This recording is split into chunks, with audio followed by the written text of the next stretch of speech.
A very good afternoon and a warm welcome to UBC Lunchtime News on this 7th day of August 2024. I'm Lorraine Masika Kazimoto. We start off this afternoon bulletin with the Uganda People's Defense Forces UPDF has teamed up with the Busia community, church leaders and civil society organizations to clean the streets of Busia municipality. The UPDF commander for the Bukedi region, Robert Kanainama, representing Commander Don Nabasa, says that their involvement in Busia municipality is part of a civil military operation focused on working alongside the community to improve sanitation and hygiene. The Busia Municipal Health Inspector, Sanabia Karim, noted that efforts to improve sanitation in Busia town targets the widespread littering of polythene plastics. Bishop Baraza Moses, the president of Lions Club International, praised the UPDF for their exemplary efforts in cleaning Busia streets, highlighting that many of these areas were previously in poor conditions.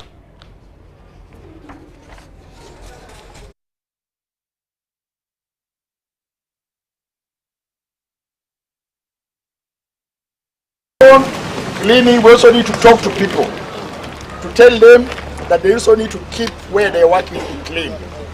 Because we are doing this only today, but tomorrow they're going to be there. So in the market, on the street, let them make sure that they collect the garbages, put in the places where the municipal council has put those places, so they can take them somewhere where they can do this force and burn.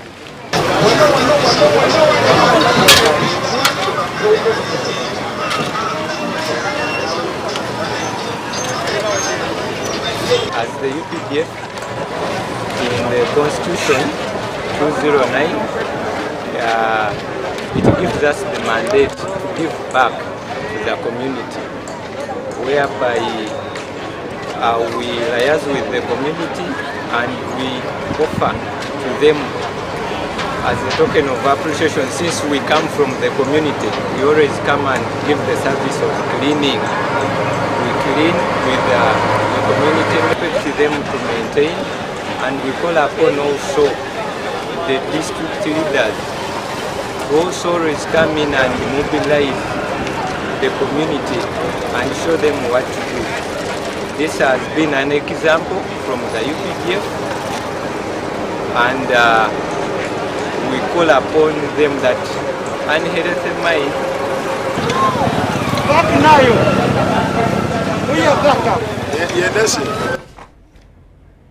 Now, youths in Masabaland have established their first ever cooperative aimed at economically empowering themselves and improving their standards of living. Speaking at a press briefing in Mbale City, the head of the upcoming Bugisu Youth Symposium, Chris Buyera, expressed optimism that the cooperative would address challenges related to market access and value addition. We have more. Despite the availability of government programs like the Youth Livelihood Program, Emyooga in PDM, the youth in this sub-region continue to grapple with poverty. You realize that the biggest number of young people have not embraced PDM because they don't have national IDs. And two, the bureaucratic setup, as I was explaining, it is too much. To access the PDM money, you go through a lot of procedures, and you know we, the young people, are always impatient because the procedures are too much. And there is a lot of embezzlement in the same programs. Although Bugisu is rich in agricultural commodities like bananas, the youth believe that the cooperative will address market challenges and enhance value addition, ultimately improving their livelihoods. The cooperative has different ventures, around 12. For us, we believe that we do agriculture in Bugisu. The production of coffee had gone down. We believe that we do good dairy in Bududa, but because these people have not been empowered, so we came up with this idea whereby every stakeholder in the young setting is included. The youth also reaffirmed their support for the government's efforts to combat rampant corruption in various institutions and among government officials. Many entities have been set up, but the biggest challenge why these entities are not doing well is that they have been infiltrated. Many people, we have evidences. We have ever ensure that we encounter, as the young people, we encounter corruption. We get the evidence we take to these entities. But what makes us to lose even the work of whistleblowing is that within a day, you realize that someone who was arrested in bad action is released. Busia District Vice Chairperson Rachel Nawilo has cautioned the youth against drug abuse, a destructive force that has ruined many lives. We have taken time into drug abuse. We are taking a lot of warrage. We are taking a lot of... The president has given us an opportunity to come on board as younger people. Are we going to come on board when we are drunk? The Bugisu Youth Symposium, slated for 12th September this year, is expected to feature the president as the chief guest, Charity Marion Imnat, and Muhammad Diga, UBC News. The Directorate of Industrial Training at the Ministry of Education and Sports will begin assessments for the workers pass modular levels and full occupational levels 1, 2, 3 started on 6th of August. Now briefing assessors and verifiers about the upcoming evaluations, the Deputy in charge of Assessment and Certification, Dr. Michael Okumu, said since the enactment of the BTVET Act 2008, more than 300,000 candidates have been assessed.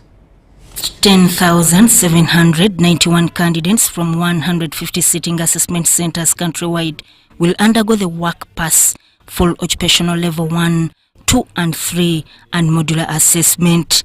They will be assessed in 120 vocational occupations including electrical installation, bricklaying, plumbing, carpentry, hairdressing, motor vehicle mechanics, bakery.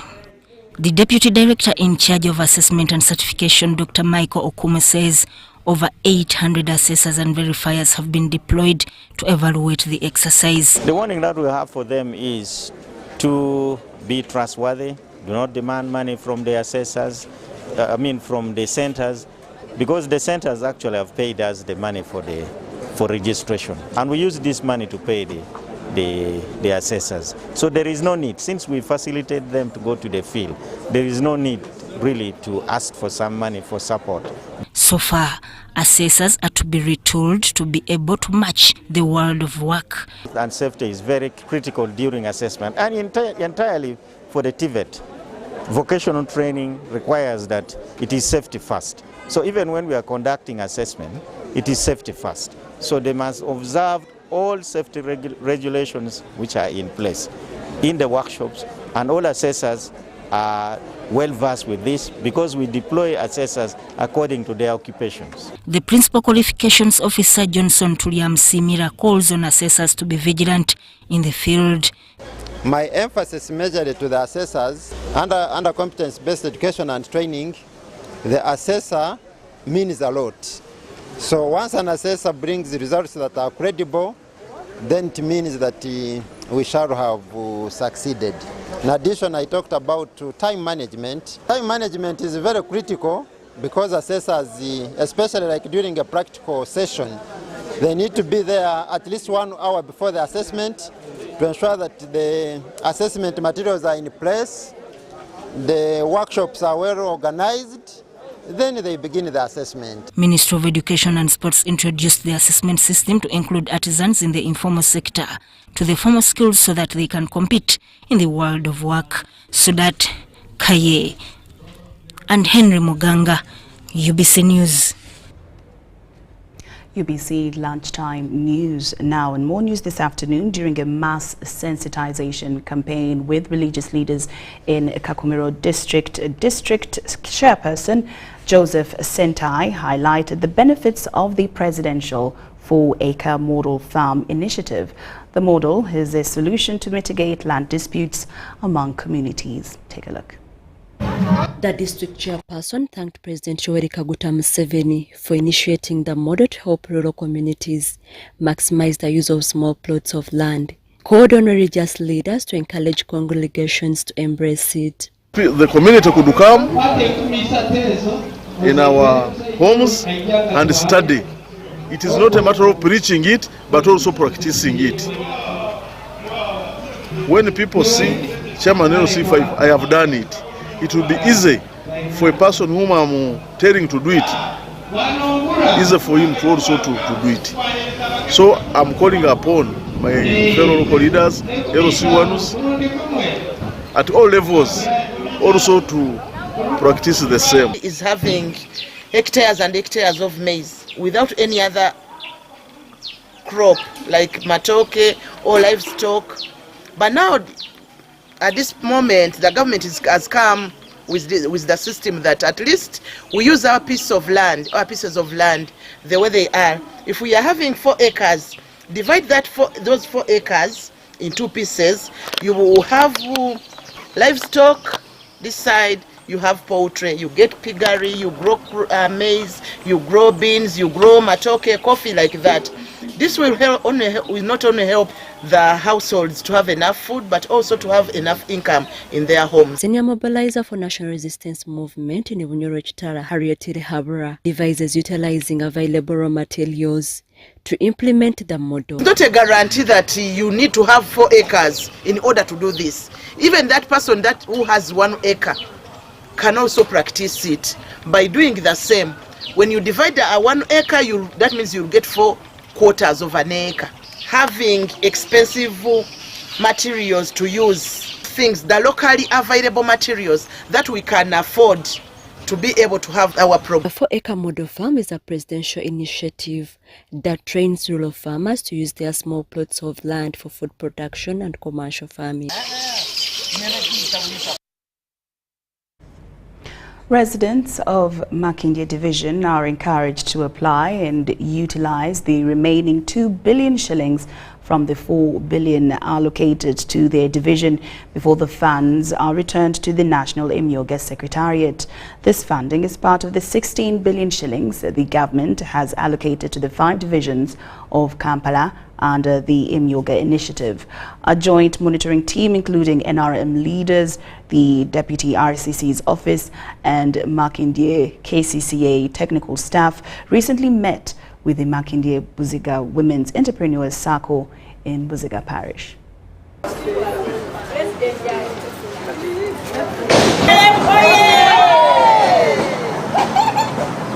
We are here to assess, should we add in the 20 million or should we put it aside?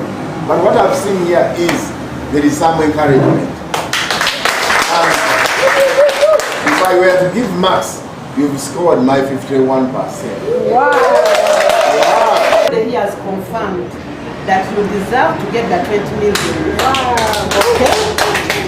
And also we've looked at your bank statement and we've come to confirm that it's really running very well. So it's my prayer that you continue performing very well. So grateful for the fund that was given to us of 30 million. This has made us a difference. We've managed to borrow our members some little money, and they have performed very, very well. The business we are running has administrative costs. So it is a matter of twisting the language where we have been in the Islamic communities. It is actually an administrative cost. It is not to enrich someone, but for the welfare of members. But the only problem which we have, we don't have market. We know that the markets, they are there, but we can't afford to reach those markets. So RCC kindly, as a group of women of Buziga, we are requesting you to help us to know where those markets are.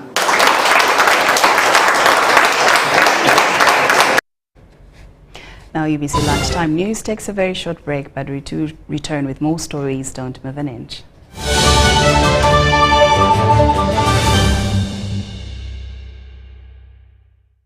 MTN tusako hajaruna mbiru live in concert Friday nga mwenda August hajaruna mbiru huyo kusenda hotel Rockta nunga mwenda August monshoja atumia hajaruna mbiru live in concert VIP ya mtwalo 15 tukaba jigula kumomo ya mtwalo 10 hatemeze ya milioni 3 nyiga kamunyenye emo mkaga 5 kamunyenye 20 kadara oba downloading ya momo app wagule ticket ku sente ntono nga 10 August tolini hotel mukono ticket ya shinjo mtwalo gumu bo jigulango kosa momo jigulan 15 VIP mtwalo 3 nga 10 August Maria Frema Saka shinje mtwalo 2 bo jigulango kosa momo ya mtwalo gumu VIP mtwalo 5 ate momo mtwalo 3 n'ekitundu bitegekedwa keti events olone biwagirwa MTN. Together, we're unstoppable.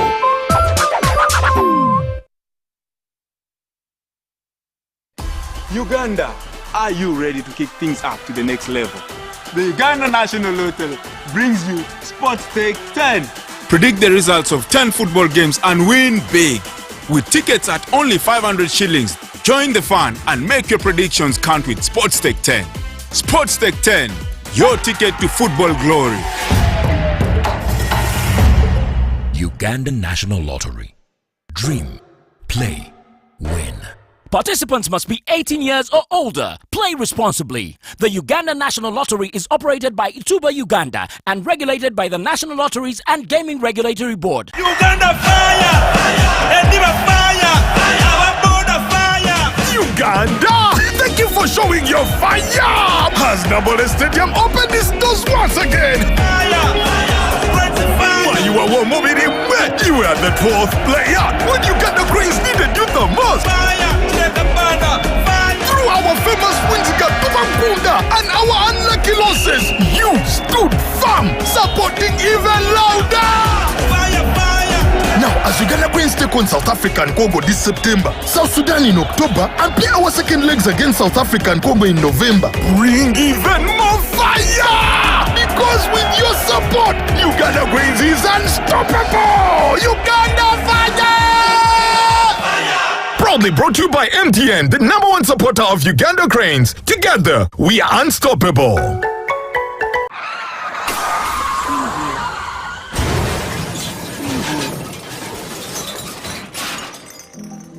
Shocking statistics on road crashes in Uganda show that there were over 23,608 road accidents in a single year, 2023. This highlights an increase of 16% compared to the previous year. The Uganda Traffic and Road Safety Report of 2023 also shows that there were 24,728 casualties from road crashes, with 4,806 people dead, 16,736 seriously injured, and 3,186 escaping with minor injuries. The rampant increase in the number of road crashes and casualties in Uganda is seriously alarming. According to Uganda Police Traffic Report, 80% of road crashes in Uganda are as a result of overspeeding, reckless driving, and violation of traffic rules and regulations. Your life and that of other road users matters. Every life taken or injured in a road crash is an emotional loss to a family, resource loss to a business, development contribution loss to a community, and a socio-economic loss to the nation. Join hands together to reduce and, if possible, eliminate road crashes from our roads by avoiding reckless driving, obeying traffic signs and rules, and maintaining public safety intelligence to keep ourselves, passengers and other road users safe at every time. Remember, drive safe today to live again tomorrow. Tofira kukubo.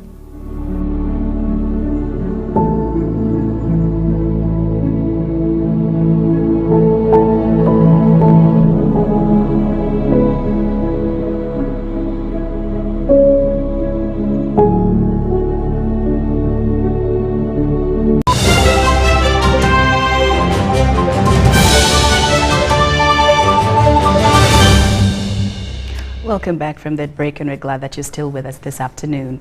Now, in the business scene, in a significant advancement for Uganda's energy sector, the government has launched the Electricity Access Scale-Up project with the goal of extending electricity access to millions of Ugandans.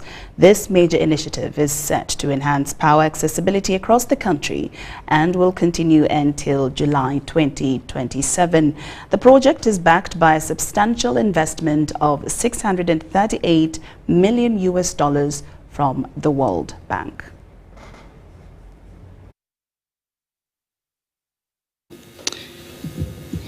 Thank you. Good morning. But beyond that, we're also working with Rwenzori Marathon to, support other mobility aspects of the marathon backend. As Toyota, the two cars that we'll be fronting, one of them is on. And we are working on the grid connectivity component. We are designing, we have preliminary designs that we are now fine-tuning. And soon, sometime in 2025, we should also see new extensions within 2 to 3 kilometers radius. Uganda is moving forward to energy transition, using clean energy, serving clean energy, and taking services closest to the people. It is a very big opportunity for us in Navy that we are able to get power at that cheap price. Before, getting power was a tug of war. It could even reach $1 million to get power, of which some of us could not afford. Yet the business we are doing, some cannot even reach 5 million, and you have to pick $1 million from that money to connect power to your shop. So with this, now, as the world moves towards a substantial and safe environment for everyone, Toyota Uganda is aligning with this vision of supporting the upcoming Rwenzori Marathon with eco-friendly electric lead cars. This initiative aims to raise awareness about the importance of the Rwenzori Marathon and its impact on athletes. The marathon is set to start from Queen Elizabeth National Park. Thank you. Good morning. But beyond that, we're also working with Rwenzori Marathon to, support other mobility aspects of the marathon backend. As Toyota, the two cars that we'll be fronting, one of them is on my left. That's the Corolla Cross Hybrid Electric, and the RAV4 Hybrid Electric that was unveiled early this year. What's unique about these cars and why we found them fit to be part of the Rwenzori Marathon? Because the two cars combine both gasoline and an electric motor, and that's what we call the hybrid electric. And as a result, the emissions are very, very minimal, which then is a good thing to the environment. And this is one of the things that the Rwenzori Marathon stands for. That gives you an idea of how international this marathon is actually going to be. And I can also tell you it's going to be the only marathon in the world that starts and crosses the equator. And you are running from a national park called Queen Elizabeth National Park, which is, has the highest concentration of birds of any protected area in the world.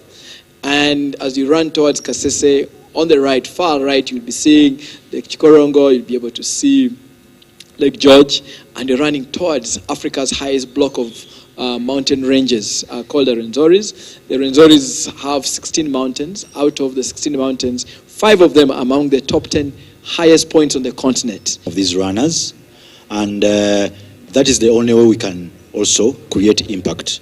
So we're going to see this year a lot of runners from Kapchora, who are able to run good times. And remember, like we said, it's certified, the times. So that is how also they will be picked by the federation to go and represent the country in other races. Now still back to our electricity story. With a significant advancement for Uganda's energy sector, the government has launched the Electricity Access Scale-Up project with the goal of extending electricity access to millions of Ugandans. This major initiative is set to enhance power accessibility across the country and will continue until July 2027. The project is backed by a substantial investment of $638 million from the World Bank. Radius. Uganda is moving forward to energy transition, using clean energy, serving clean energy, and taking services closest to the people. it is a very big opportunity for us in Navy that we are able to get power at that cheap price. Before, getting power was a tug of war. It could even reach $1 million to get power, of which some of us could not afford. Yet the business we are doing, some cannot even reach 5 million, and you have to pick $1 million from that money to connect power to your shop.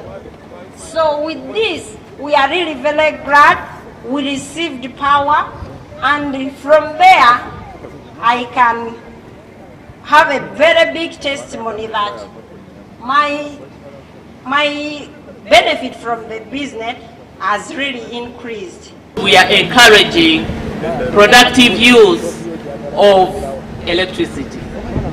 The testimonies you've seen here today from the beneficiaries, they've been talking about business, about how their social status is changing. So the cost of the connections will be met by the government, but you will have a minimal contribution in terms of wiring your house. So you will contribute about 53,400 shillings, largely to cover the inspection of your premise or house and some initial units to enable you enjoy this electricity.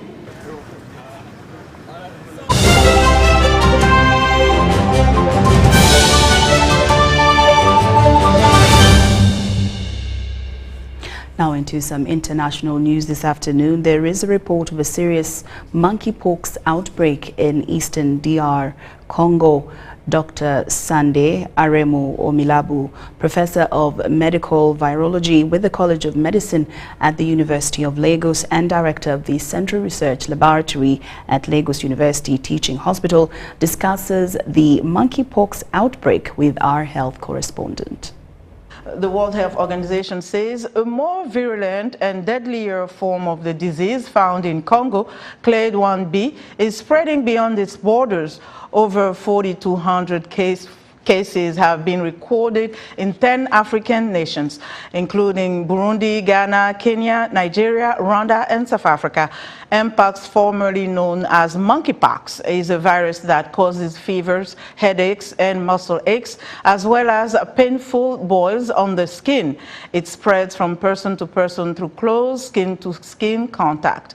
In rare cases, it can be deadly. The WHO is examining whether the latest outbreak should be declared a global public health emergency.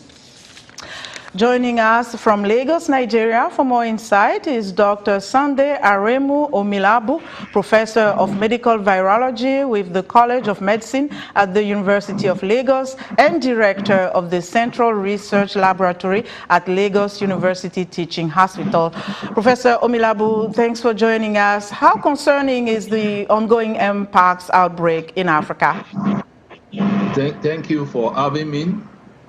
It's a serious situation because we know Mpox is contagious, and of course, and you know, the drivers has to do with unhygienic environment, and as we know, it's a zoonotic disease which originally transmits from animals to human, and to control it, so we have to maintain an hygienic environment, and then we have to imbibe cleanliness.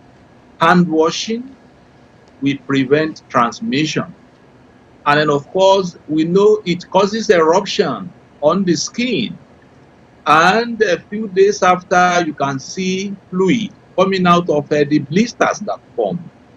These fluids are highly infectious, and the population in Africa, and of course coupled with poverty and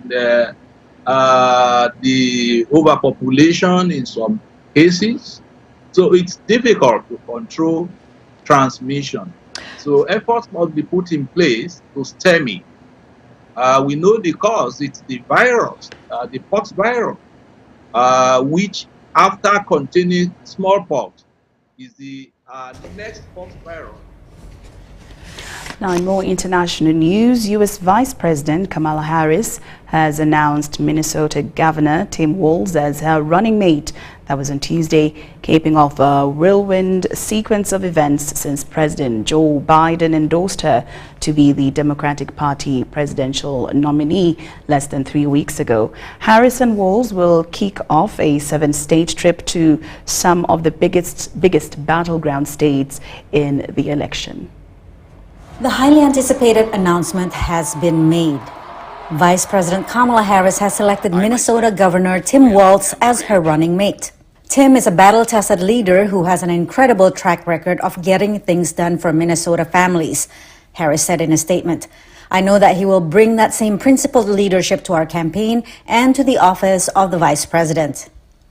Progressives had been rallying around the 60-year-old Walz, who championed left-leaning policies as governor of Minnesota, a state in the Midwest part of the country that is critical to electoral victory.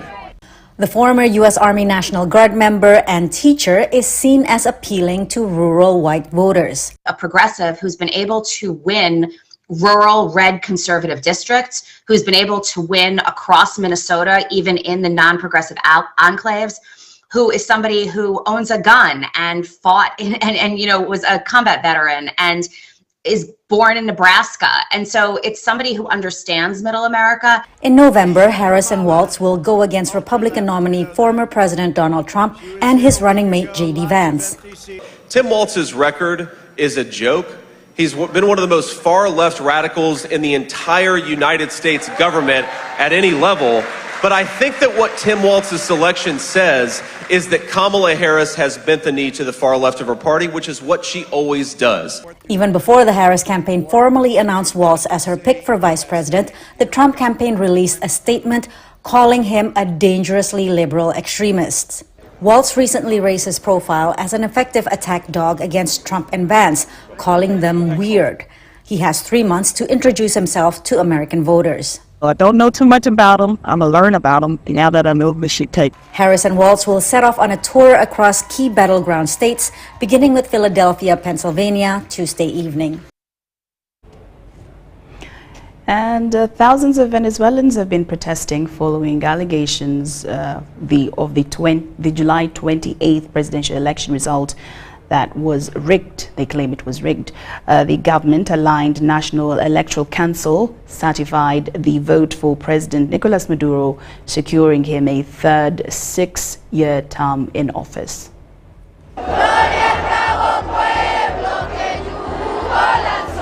Thousands of Venezuelans have been protesting following allegations the July 28th presidential election result was rigged.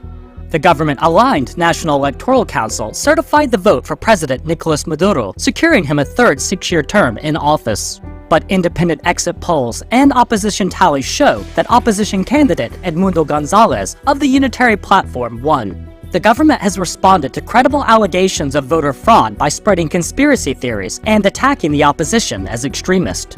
Venezuelan Attorney General Tariq William Saab accused the protesters of being part of a foreign plot to exterminate Venezuelans. There are no anti-governmental protests taking place, but rather pockets of violence with destabilizing purposes that seek to create conditions for foreign intervention by spreading chaos in the national territory. That is false.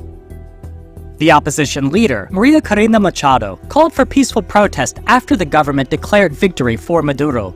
The Supreme Court barred Machado from running in the election. Thousands took to the streets Saturday in cities across the country, answering her call. The government deployed security forces using violence to quash the protest, resulting in at least 20 deaths and thousands of arrests.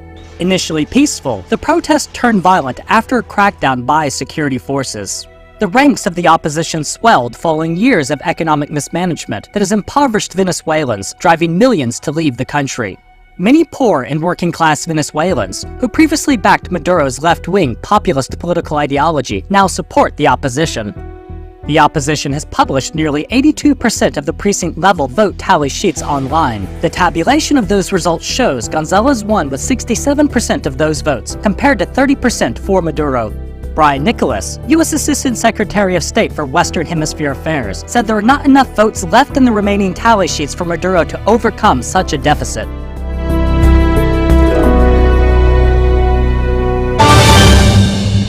And that wraps it up here in UBC Lunchtime News. Thank you so much for your company. I'm Lorraine Masika Kazimoto. Have a good afternoon.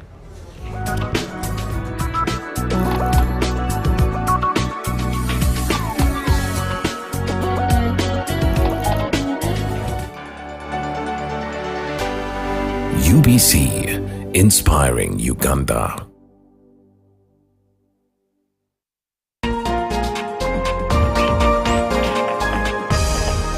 Tonight on UBC. And today we have a very, very elegant lady. Most of you know her on the UBC News Tonight. And then now joining UBC, it was like a walk in the park for me because I first started in radio. So it was just like a transition from Spirit to now the UBC radio stations. So it was pretty easy for me.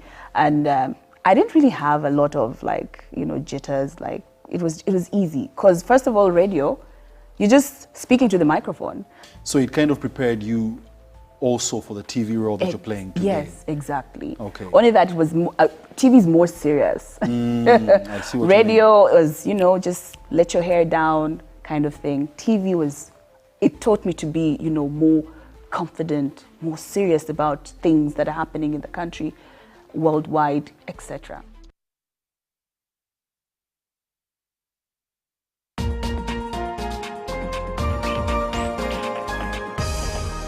This week on UBC. We started proper school here in Kampala. And so I went to East Kololo Primary School for P1. And then after in P2, I was moved to Nakasero Primary School. Nakasero Primary down, yes, of then. Wow. And then it had just changed the name. Originally it was the European School of Kampala. I do remember the ferry rides from Nebi. There was no Karuma Bridge. There was no Karuma Bridge. No, I think we used to cross by ferry. Yeah, that's what I remember, being on the ferry and seeing the water. And the ferry was like a double decker. There was an upper deck and a lower deck. And I thought, as a kid, the ones on the lower deck were swimming. So I kept on telling my parents, I want to go down and swim. I want to go and swim. They said, no, those are just down on the other end. No, they're in the water. I want to swim. And then I remember even in school, we had milk. The government gave out milk to all the children. For free? For free. At break time. So break time you are taking everybody had a milk. packet of milk, yes. We all packed our snacks, of course, but we had free milk. And that was all over the country, not just in Kampala. She has a very beautiful story that she's going to be sharing with us here today. So the first time we went was, we went to the bathroom and we just stood there. And the S2s came in and took the buckets, filled the water, and they started undressing. And we just looking at each other like, how is this how we are going to bathe? So they showered and looked at us, and then they told us, what are you waiting for? It will be time for supper before you're ready. What are you waiting for? So we slowly started undressing, being shy, can't keep a ring. And they said, just drop everything and shower. So of course, eventually then we learned to do that.